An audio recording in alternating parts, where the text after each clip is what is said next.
जब प्रयागराज महाकुंभ के दौरान एक साधु को गंगा स्नान करने से रोका गया, उसके बाद प्रयागराज के उस गंगा घाट पर जो चमत्कार हुआ, उसे देखकर आपके पैरों तले जमीन खिसक जाएगी। साल 2025 के जनवरी माह में प्रयागराज में सदी का सबसे बड़ा महाकुंभ लगने वाला है। यह महाकुंभ हर 12 साल में एक बार लगता है, यानी इस महाकुंभ का बहुत अधिक महत्व रहने वाला है। गंगा में स्नान करने का बहुत महत्व रहता है। इसी वजह से देश और दुनिया से कई लोग प्रयागराज के इस महाकुंभ में पहुंचने वाले हैं। लेकिन अभी हाल ही में जो घटना सबके सामने निकल कर आ रही है, उसने सभी के होश उड़ा दिए। जहां पर एक साधु महाराज को गंगा नदी में स्नान करने से रोका गया। कोई भी महाकुंभ साधुओं के बिना अधूरा है, क्योंकि यह साधु संतों के आगमन और स्नान से ही संपूर्ण माना जाता है। देवभर से साधु महाकुंभ शुरू होने के कई दिनों पहले ही प्रयागराज पहुंच जाते हैं। मध्य प्रदेश के महेश्वर में रहने वाले राधानंद जी महाराज से। राधानंद जी महाराज रोजाना सुबह 4 बजे उठकर ठंडे पानी से स्नान किया करते थे और भिक्षा प्राप्त करने के लिए निकल जाते थे। उन्होंने अपने जीवन काल में सांसारिक सुख का त्याग करके कई तपस्याएं की और कई सिद्धियां हासिल की। वे महेश्वर के घाट पर ही निवास करते थे। जब उन्हें प्रयागराज महाकुंभ लगने की खबर मिली, तो वे महाकुंभ में जाने के लिए बहुत उत्साहित थे।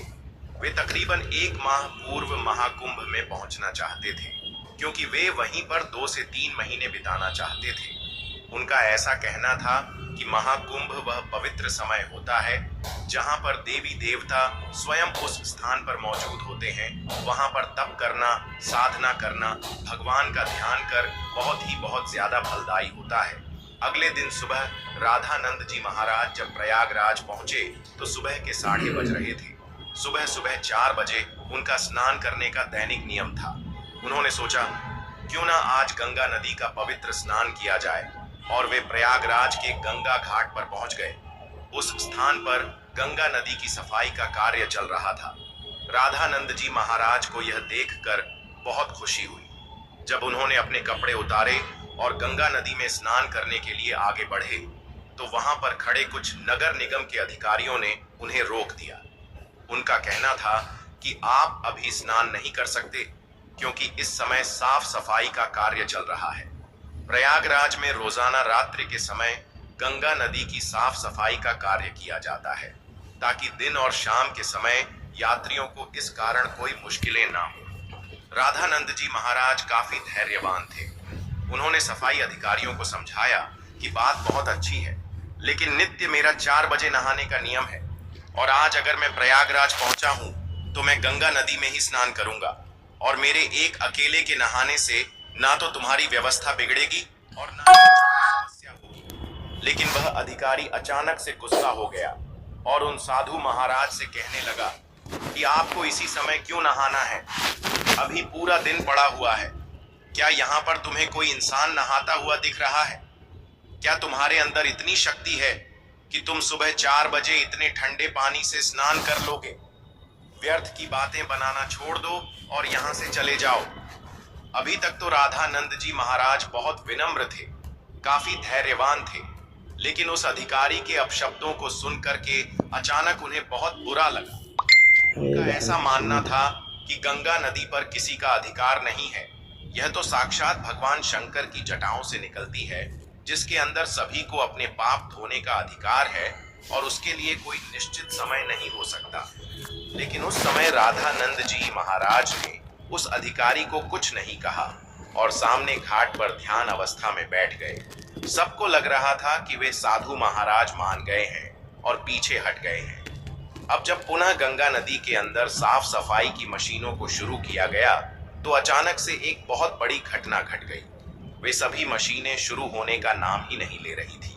ऐसा लग रहा था मानो वह जाम हो गई हो, या उनके अंदर बहुत सारा कचरा फंस गया हो। अधिकारियों ने मशीन को देखा परखा और उसके अंदर का सारा कचरा बाहर निकाल दिया।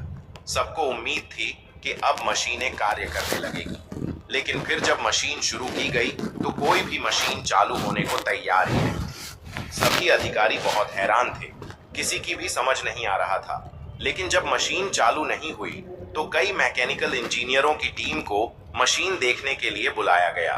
उन सभी मैकेनिकों ने मशीनों को अच्छी तरह से जांचा परखा और यही पाया कि मशीन तो एकदम सही है, लेकिन इसके चालू ना होने का कारण किसी को समझ नहीं आ रहा था। राधानंद जी महाराज अभी भी उसी घाट पर ध्यान अवस्था में बैठे हुए थे।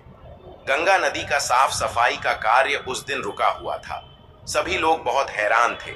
उस समय जो मैकेनिकल इंजीनियर वहां पर मशीन सही करने आया था, उसने जब राधानंद जी महाराज को देखा तो उसकी आंखें खुली की खुली रह गई।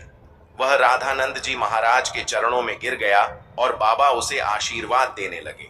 फिर वह सभी अधिकारियों को बताने लगा कि यह महेश्वर के सिद्ध महाराज हैं। बचपन के समय पर एक बार जब मुझे सांप ने डस लिया था तो इन्होंने ही अपने चमत्कार से मेरी जान बचाई थी। तब उस अधिकारी को अपनी गलती का एहसास हुआ। वह समझ चुका था अगर यह अपने दैनिक नियम के अनुसार 4 बजे गंगा स्नान करना चाहते थे तो मुझे इन्हें रोकने का अधिकार नहीं था। मैंने जो इनका अपमान किया, इन्हें भला बुरा कहा और गंगा नदी में स्नान करने से रोक दिया, उसी का परिणाम मशीनों की खराबी के रूप में हम भुगत रहे हैं। अब यही हमारी समस्या का समाधान कर सकते हैं। हमें इनसे माफी मांगनी पड़ेगी। सभी अधिकारी मिलकर राधानंद जी महाराज के पास गए, उनके चरणों में बैठ गए और हाथ जोड़कर कहा कि हमें इस बात का अंदाजा नहीं था कि आप एक दिव्य संत हैं। हमसे बहुत बड़ी भूल हो गई है। हमें आपको स्नान करने से नहीं रोकना चाहिए था। राधानंद जी महाराज अभी भी बहुत विनम्र थे। उन्होंने अधिकारियों से कहा कि यह जरूरी नहीं है कि कोई संत चमत्कारी खोखे तभी ही उसे गंगा नदी में स्नान की अनुमति दी जाए। गंगा नदी के ऊपर साधु संतों का सबसे पहला अधिकार है। सभी अधिकारियों ने उनसे हाथ जोड़कर कहा, अब आप गंगा नदी में स्नान कर सकते हैं। हम आपसे बहुत माफी चाहते हैं। राधानंद जी महाराज समझ चुके थे कि सभी अधिकारियों को उनकी गलती का एहसास हो गया है। उनका अभिमान दूर हो गया है। उन्होंने विनम्रता पूर्वक उन अधिकारियों से कहा कि तुम चिंता क्यों करते हो? अभी समय कहाँ बीता है? जरा अपनी घड़ी में समय तो देखो, आखिर क्या बजे हैं? जब सभी अधिकारियों ने अपनी घड़ी में समय देखा तो उनके रोंगटे खड़े हो गए, क्योंकि उस समय सुबह के 4 बज रहे थे। किसी भी अधिकारी को यह समझ नहीं आ रहा था आखिर इतना बड़ा चमत्कार कैसे हुआ। आखिर राधानंद जी महाराज ने अपने चमत्कार से समय को कैसे पलट दिया। इतना बड़ा चमत्कार देखकर सभी अधिकारी उनके चरणों में गिर गए और बाबा की जयकार लगाने लगे। इस चमत्कारी घटना के बाद सब लोग उन्हें मान गए और उनके दास बन गए, जिसके बाद वे सुबह 4 बजे अपने नित्य कर्म के अनुसार वे गंगा नदी में स्नान करने पहुंचे और इधर मशीनों को फिर से काम करना शुरू कर दिया। सारी मन एक साथ चालू हो चुकी थी, जिससे यह प्रमाणित हो गया कि यह मशीनें केवल रामानंद जी महाराज के इशारे का इंतजार कर रही थी। जैसे ही